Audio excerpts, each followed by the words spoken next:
Probably thinks the internet is what they use to catch shrimp. How do they catch shrimp? Internet. Oh. Oh, That come just on. happened? Come that on. really just happened? You just said that? Oh, come on. That was pretty good. Fine. But yet, I agree. He says that's the cover that he's giving the ball to his grandson, but I don't buy it. I think he's just being an arse because he could sense that Andy Dalton, the Red Rifle, was going to roll the Saints in their Superdome at their home, just like they're going to get rocked again this Monday night by Baltimore. Well, I don't doubt it. I did pick Baltimore, which we will discuss later, because I don't trust the Saints. Who are they right now? I don't know what their identity is. I don't know who they're trying to be. But the Saints, I mean, I have a feeling that the old guy felt entitled. He's been a fan through thick and thin and probably had season tickets for a million years. And it doesn't make it right. But you could just sort of see his face and say, he's a curmudgeon-y dude. He thinks he's entitled to this. And whatever, to each their own. I mean, it's happened to me at baseball games. So it just hasn't been caught on film. Now, how did you not get on film? Were you not wearing that dress? Were you not wearing the high heels that make you like 6'2"? No. Come on, No. Claire. No. High I don't fashion. wear that to games. You can't wear heels to games. I'm anti-heels at games, and I will judge you for doing it, and I don't care who you are. And that may be bitchy of me, and that's just who I am. Maybe I'm a bitch. I don't know. Do not wear heels to football games because it just makes you look like a groupie. That's what it makes you look like. Except, all right, correct me if I'm wrong. I feel like baseball games are the ones where women get the most dressed up for. Basketball. Basketball? Mm-hmm. Absolutely. Yeah. And I think because basketball is always played inside. And it's usually at night. Mm-hmm.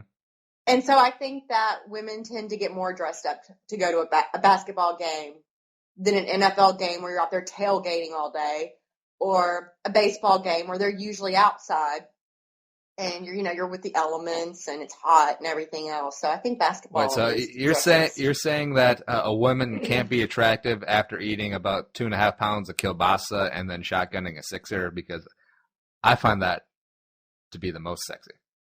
Well, no, but she'll probably be doing it in jeans or shorts and Chucks and a team t-shirt, as opposed to sequency heels and a mini skirt. That's all. I feel like a lot of baseball gear catered to women is very cute. It might just be me, but I feel like there is a ton of female designed sports gear, even more than the NFL. There may be a lot of female designed sports gear, and I think that's just because the baseball shirt in particular, or the jersey sort of shirt, has just become a part of fashion. Mm. People just wear that. People who wear a jersey don't have a NFL jersey that is something else. Baseball shirts, like bands do T-shirts on baseball shirts now and everything else. So I think it's kind of more of a fashion accessibility issue as opposed to just being, I don't know, something people clamor for. What'd you choke on? Was it the damn Harbo Cola gummies? It was a Smartie. I think that's kind of ironic that you choked on a Smartie. I had to raid my friend's Halloween candy because I hadn't had a chance to eat today. So my apologies. I do this, I think, every show. Now, is this a diabetes thing where you got to keep your blood sugar at a certain level? I'm not Jay Cutler. I mean, I realize I give 0 Fs, but I'm not Jay Cutler. I keep forgetting he's diabetic. Yeah. No, I simply needed something to help sustain me for the 2+ hour duration of our taping. So here we are. I have a Dasani water and Smarties and cola gummies. Dasani water, when you need to not die on air. Dasani. Mm-hmm. Cut, print, save, killing it. Players who are not killing it are a couple guys who quit on their teams. We had a couple examples this week. Ahmad Brooks, not happy with his linebacker rotation now that Aldon Smith is back in the mix. Basically, he took himself out of the last 3 quarters of the 49ers game. He has since apologized. Harbaugh says, "It's all good in the hood." That's not a direct quote, paraphrase. LeGarrette Blount reportedly walked off the field at the end of the Steelers' Monday Night Football win over Menton Booger and the Tennessee Titans. Sorry, Sharona. And he was cut by the team and then recently just passed through waivers and got picked up by New England again. Belichick, genius. Also, Ben Tate and Jason Avant were complaining about play calling and the role in the offense, and Avant cut. Ben Tate, he gone, and then waiver claimed by the Minnesota Vikings. But 4 cases in a very short period of time. What do you make of this? I think that people see one other person being rebellious against authority, and then they feel like, oh, well, I can act on my emotions too. And they may not consciously think that, but it's just somewhere in the back of their brain. And so they just decide, they don't think about the fact that there's ramifications, that you're under contract. You're expected to play the entire game when you are on the roster. So it's petty, it's childish, and you're being an awful teammate if you act this way. So people just need to get it together, put their pride aside, because the rest of us do it every day in life. You put your pride aside at work, because every once in a while your boss is going to think you did a bad job, or your coworker is going to do better than you, or whatever the situation is. I really don't know what that's like. Well, of course you don't. Oh, good I just assume that's what other people deal with. I don't really know, but it's we all have our cross to bear in life, and for me, it's just being extremely, extremely elite at everything that I do. Hello. Well, it's obvious you're exceptional at most things you do, especially getting on my nerves. But we'll forgive you. We'll forgive you. Sorry, no, I'm your Ben Tate. I'm your new Tate bait. You don't want to be Ben Tate. All right, fine. Also, speaking of, I don't want to be Jason Avant either, because he's probably done, and it takes a lot for the Panthers to cut a wide receiver because they are garbage there. Yeah. I mean, they don't have a whole lot of options, and they're putting some chips in baskets that are very risky now after getting rid of Jason Avant. And none of their wide receivers have been lights out, but no one expected them to be lights out this season. That was probably the weakest link in their entire team going in. And so I guess you just do the best you can with what's left. And what is that exactly? It's not very good, and it drops a lot of balls. Joe Webb. Just move him back out to wide receiver. I know he's the third quarterback right now. Do it. The pride of University of Alabama, Birmingham, who might be shutting down their football team anyways. Blazer. Okay. Blazer. I haven't watched enough Joe Webb to know whether or not he's a legitimate wide receiving option. Well, speaking of Buffalo and the Jets having moved their game due to snow, the last time that happened was when in 2010 for the Minnesota Fighting Vikings, when the dome collapsed and we ended up playing. Oh, yeah. Although, wait, no.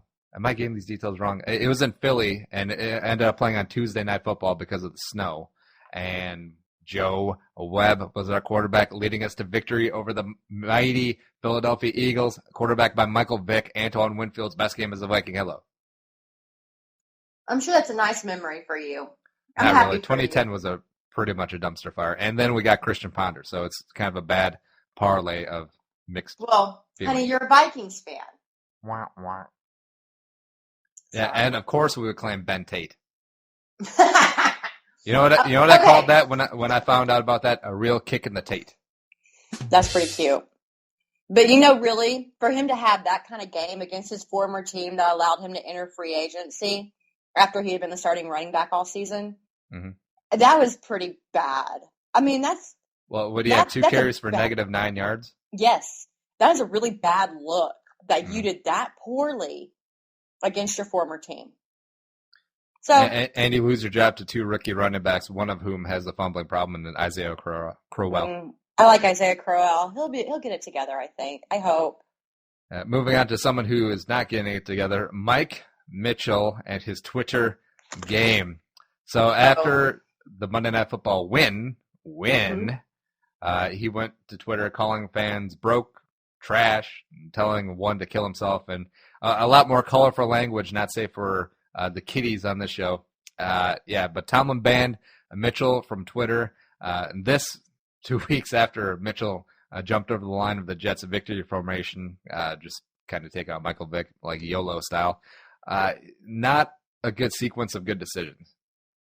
Well, he didn't have a great game, but I mean, okay, fans do go overboard, but that does not give players, I don't want to say the right, because they have the right, obviously, to say whatever they want, but it's just a bad look. It's a bad look for everybody involved. It's a bad look for the fan who starts calling people things based on their skin color or a moron or whatever they are calling each other. And then it's a bad look for the player to respond. Now, a friend of mine who runs a blog down here in Houston actually got into it with, I forget his name, Safety for the Browns. He didn't at the player. He didn't mention him specifically on Twitter. The player was apparently just looking for his name. The Tayshaun Gibson? Exactly. Yeah, that's him. And the player, which I think is so vain and stupid, but everybody does it. J.J. Watt does it. Wade Phillips does it. They look for their names and they respond to things. And Tayshaun Gibson came back and he was like, oh, haha, this is from a guy who writes about it, but I'm sure you'd rather be playing like me and stuff like that. And then he went on to delete the tweets, of course, because that's what they do. They forget that you can screenshot everything. No, he just, it didn't come up. But he responded 3 times. Mm-hmm. And, my friend was like, no, I mean, I think you're a good player. You just got burned by so-and-so on these 2 specific plays. And the player took it very poorly. And I feel embarrassed for the player more so than I feel for the person who is getting attacked by the player, because shouldn't they just be above it? Should you really be worrying what every single person says about you? I don't know. I think there's definite blame on both sides. I mean, just the people are going to be terrible no matter what. Yeah. And things that they say in the privacy of their home, really come out, especially on Twitter when they're tweeting to like their 3 followers and they say, this person ain't nothing, and then calls them, like you said, sometimes the N-word or sometimes even worse than that, if you can imagine. But then, players, when these fans mention players and call them trash and find out who their family is and then call them trash on Twitter, and everyone sees keyboard warriors, that is way too far. But also on the player side, all these people who are mentioning you, they just want you to react, and then that will become a story, and then they get their 15 minutes of Twitter fame, and that's really all that the trolls want. So you don't have to feed the trolls. You don't have to point out like, I played the game, so no, and you're just broke. Well, chances are you're going to be broke in a couple of years too, Mike Mitchell. So don't be calling people out like that. And just as a side note, I feel like this happens a lot with sports media types too, especially like writers, where they're very active on Twitter, promoting their stuff, and then when they get feedback from people with like 13 followers again, and it's something they don't like, they'll get very, very sensitive about it, and then they'll be like, this article I wrote, I got a paycheck for it, so I'm not even mad. And like really respected writers will go on Twitter and do this. Yep. And it's just like, you're so far above this, why do you even acknowledge it? And it's very petty, very small, and I don't know. Yeah, why you're exacerbating it by responding. If everyone sees you responding, then they're going to come at you more, and you're going to respond more, and it's just going to be worse and worse, and then you get a reputation of being a dumbass because why are you responding to this? It's a bad circle. Yeah, I actually have a self-imposed policy of only 1 reply per tweet now, because you've seen this so many times. It fills up your timelines. A couple of people go back and forth and be like, and I saw this like so much during the Adrian Peterson thing. People just going back and forth on just issues that no one's going to change their mind on anyway. So what's the point? So that's my new policy: 1 reply per tweet. I'll put something out there like a fact or a nugget or a promo, and then 1 reply. That's it. Someone asks a question, 1 reply. Not going to get into an open debate about this because it's really pointless. And I get that feeling too. I mean, I'm not immune from this, where you get a little worked up because someone says someone really like doesn't have to be even nasty to you, just something that just rubs you the wrong way, and then inflammatory. Yeah. Yeah. Oh yeah. I mean, I get my feelings butthurt all the time.